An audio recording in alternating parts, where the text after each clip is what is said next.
Paz do Senhor, povo de Deus. Hoje eu gostaria de falar sobre o Levítico, terceiro livro da Bíblia, livro que é conhecido como o livro das leis, que traz como um tema central a necessidade do povo se santificar para ter um relacionamento com Deus. Eu acredito, meus irmãos, há várias correntes teológicas que defendem isso, que nós precisamos fazer a nossa parte para obtermos a salvação. Outros acreditam que os salvos já estão predestinados, que aconteça o que acontecer, no final Deus vai dar um jeito de salvá-los. O livro de Levítico é uma clara prova de que nós precisamos fazer a nossa parte. Deus ele deixou a Moisés que nos 27 capítulos do livro de Levítico, em muitas citações, aparece a frase "E falou Deus a Moisés", ou "E disse Deus a Moisés". E ali Moisés relatou várias leis, tanto leis cerimoniais, leis religiosas, como leis éticas e até de higiene.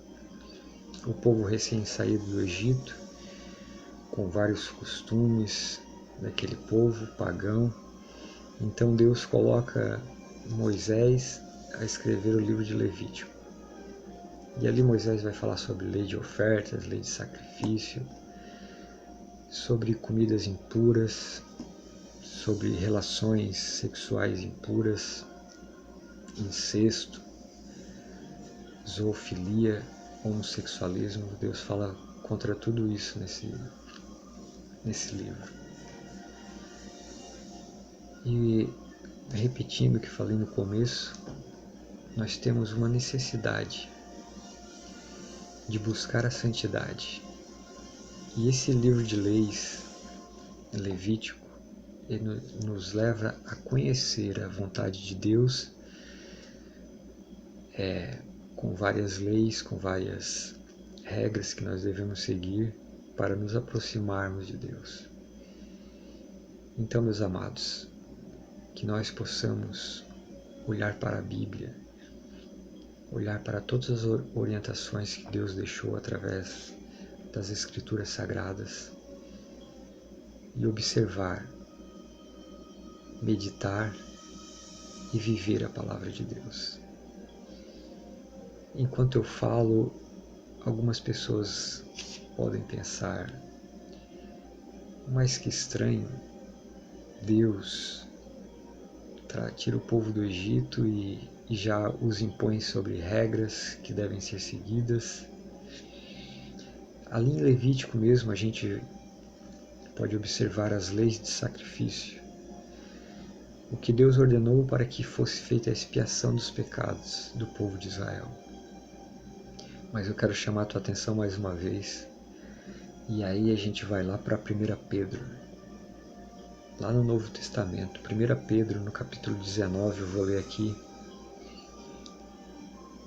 1 Pedro 1 e 19 e 20, diz assim: "Mas como o precioso sangue de Cristo, como um cordeiro imaculado e incontaminado", olha só, "o qual, na verdade, em outro tempo foi concedido antes da fundação do mundo, mas manifestado nesses últimos tempos por amor de vós." Então, meus irmãos, antes mesmo de Deus dizer a Moisés para escrever essas leis, tudo isso que a gente teria que moralmente seguir, lá na criação do mundo, lá no Gênesis, Deus já tinha planejado para nós a nossa redenção através do sangue de Cristo. Antes da fundação do mundo, antes mesmo de Adão e Eva ter pecado, o Cordeiro de Deus, que tira todos os pecados do mundo, já estava pronto para ser sacrificado pelo meu e pelo teu pecado. Então, meus amados, fica essa reflexão para que a gente esteja observando a palavra de Deus, mas se por algum momento falharmos, sabemos que nós temos o sangue de Cristo que nos limpa, que nos purifica, que nos redime, que nos salva e que nos justifica para a salvação eterna. Que Deus os abençoe em nome de Jesus.